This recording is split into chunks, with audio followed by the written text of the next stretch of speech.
Hi everyone, and welcome to my channel. If you've watched any of my other videos and have been here before, welcome back. My channel is called Over 50 and Broke, Now What? On this channel, I just started the channel to just document this very, very difficult time of my life that I'm going through. Financial hardship and great upheaval. In this video, I would like to talk about, just sort of look back at where I procrastinated and waited and probably took a wrong road, which made my situation right now a lot worse than it really needed to be. Hearing? For those of you who are procrastinators, if you're interested in hearing the details of this loss, stay tuned and settle in with a coffee and get comfortable and listen to my story.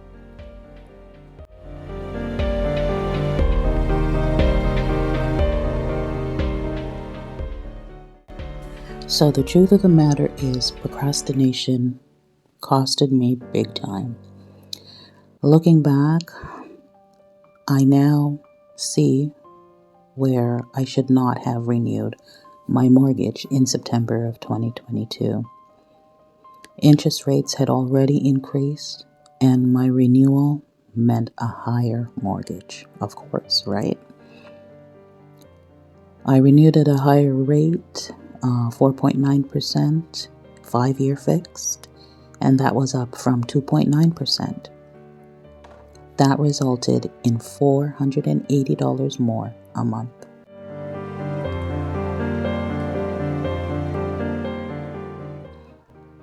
My second mortgage also increased, $475 a month. This increase was in part because of the increased interest rate, but also because I renewed the second mortgage at a higher amount because I needed money to help ride out the difficult time.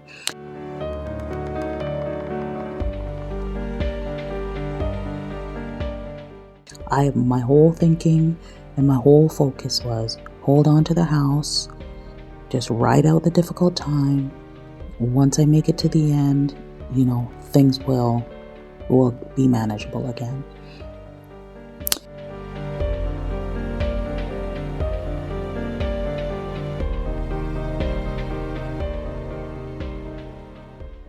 The hope was that, once interest rates came down, was that I'd be able to refinance my first mortgage, and I'd be able to roll that second mortgage in and essentially have a manageable payment paying off that second mortgage.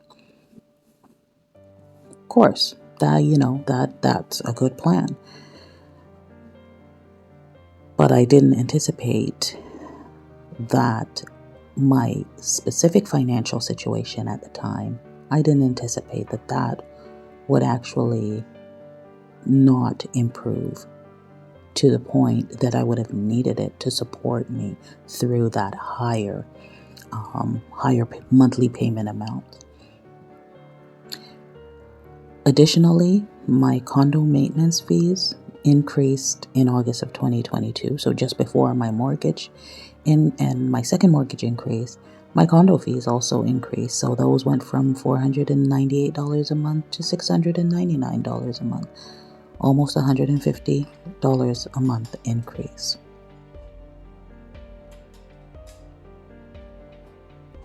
So my total monthly increases relating to my housing expenses alone was $1,105 a month higher.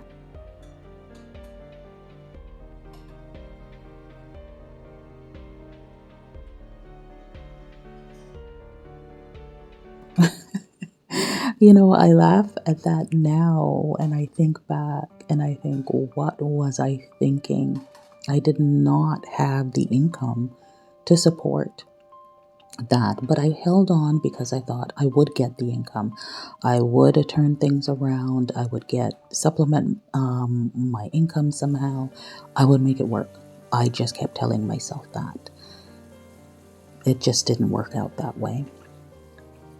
If I had sold at the end of the term instead of renewing, only to sell the house 1 year later, I would have saved the $1,100 fee for breaking the mortgage, because of course I was on a 5 year fixed mortgage term. So breaking it after 1 year, there's a fee. I would have saved the higher monthly payments from additional interest after the renewal, which amounted to $5,175 of the total payments. But that was just interest. I would have saved all the additional fees and interest paid on the second mortgage after renewing. That totaled around $6,895. That's interest.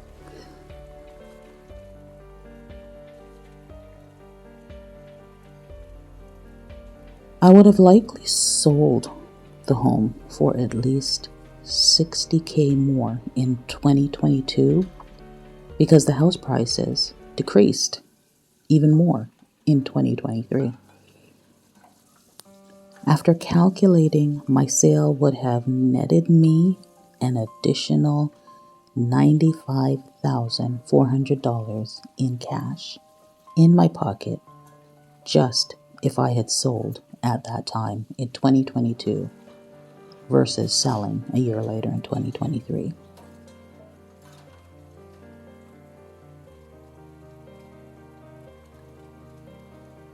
Now, additional to that, there's the total $13,170 in interest and fees that I paid during the 11 months of the increased payments. That never would have been spent.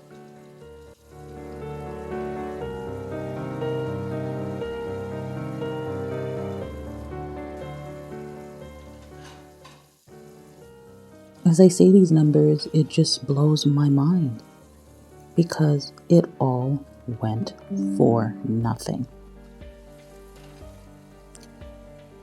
It is hard to look back and dissect all of this. But the reason I'm even doing this and posting this is to help not just myself to see, but also to help someone else who sort of thinks like myself, is to focus on the important things when you're at a crossroads. Like really, really, really do your research, run the numbers, and make sure that you are focusing on the important things. Now, for me at the time, I thought the most important thing was to just keep the house. And maybe, not maybe, I for sure it was like for sentimental reasons. I just felt that I had worked, I had accomplished this on my own. I had done this, and as a single mom, and no one handed it to me. I had done it on my own, and I just thought, you know what? Yes, we're coming out of COVID. Yes, I had lost my job in 2018, and yes, I just had surgery in 2020. I wasn't able to go back out and find work. And yes, the jobs that I found, after that, because of COVID and not being able to go out and work in the capacity that I was working in before, were work from home jobs, and they paid me considerably less than what I had been making at the time I even purchased my home. All of that was true. And let's put together that in September of 2022, at the time I renewed my mortgage, my daughter also started college, and we were locked into an apartment because she had decided she wanted to live on campus. But then when I realized that I really, really couldn't do it, we were already locked in and we had to accept the apartment. We could have subletted, but, you know, for reasons that I could explain another time, for things that she has gone through, it was very important for her to keep that apartment. So I made that plunge and I thought, okay, her rent is $1,390 a month, but she is getting student assistance and we would make it. But I didn't factor in that, okay, I'm now going to have to be buying groceries for 2 homes, not just for mine, but for hers as well. It was just such a time of such upheaval. There was so much going on. It was just coming out of the woodwork from every side. And I really did not factor everything in.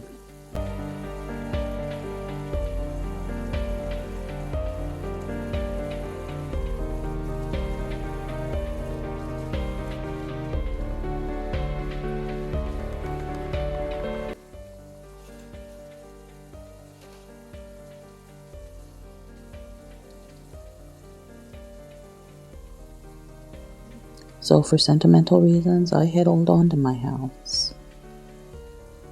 And just 1 year later, when I was forced to sell, it costed me over $100,000.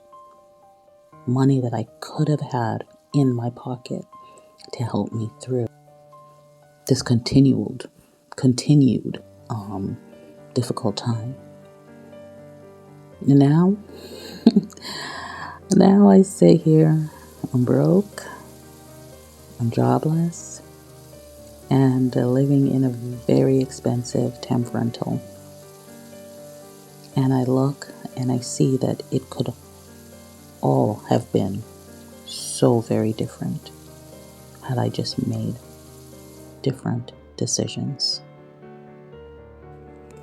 There's also the cost of the emotional toll that, the last year has taken.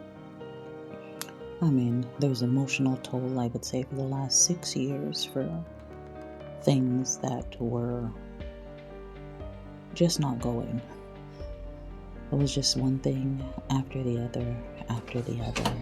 But the last year with, those higher costs, those higher monthly payments, and the constant worry, the nightly worry, the daily worry, the minute by minute, it's just constant worry.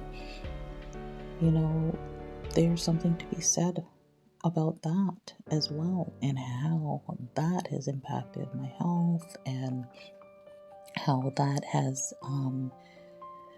how that played a part with my relationship with other people and with my family, my extended family.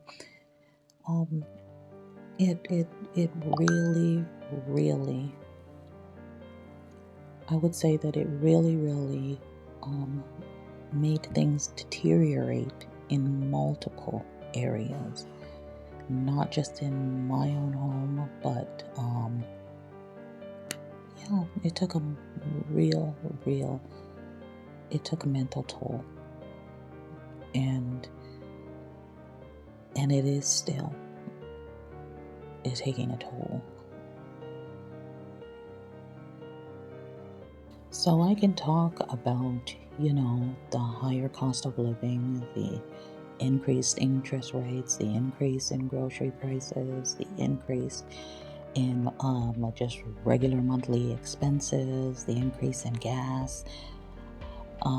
Even my insurance payments increased $40 a month that year. Like, I can talk about the increases in everything. But at the end of the day, I kind of think I made an already bad situation worse. because while those increases and all of those changes were out of my hands, it's not something I could have changed. What I could have changed was my handling of the situation, and that if I had made different decisions, I would certainly be in a much better situation right now.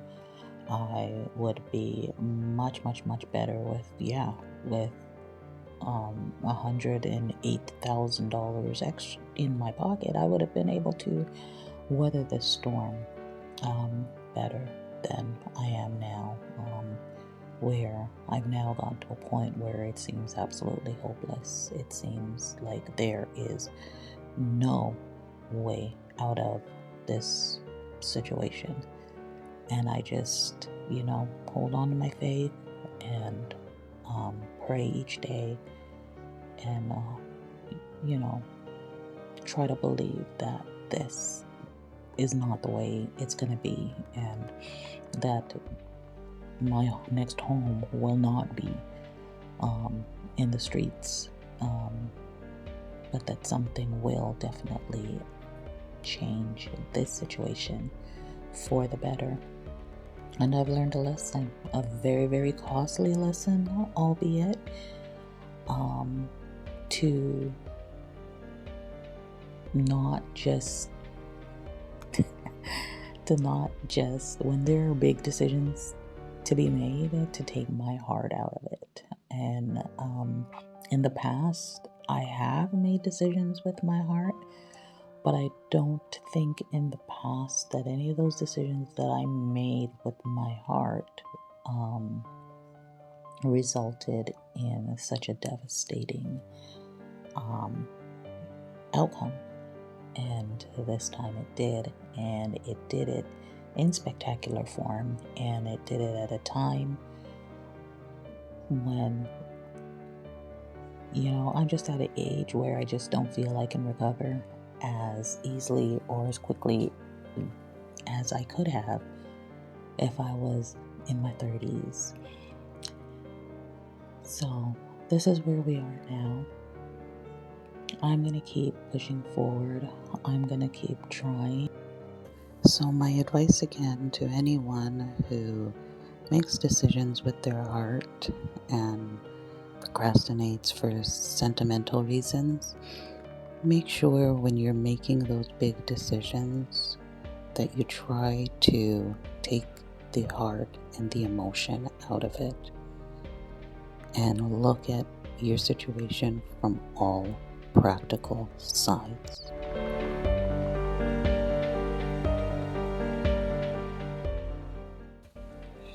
It's really hard not to spend the days looking out the window. One thing I do have in this expensive temporary rental is a beautiful view of the area, looking out and looking at the world. Then sometimes, I have that feeling as if life has just passed me by, like this world has just swallowed me, just gobbled me whole. And, I look down at those people living their lives and look at the houses down there and wonder, how many people are facing those same stressful situations that I faced, trying to make decisions of what to do with my home, what to do with in this situation of rising cost and rising interest rates. And, I know I'm not alone, but it sometimes does feel that way. Anyways, thank you for joining. Like, share, and subscribe. Until my next video. Bye.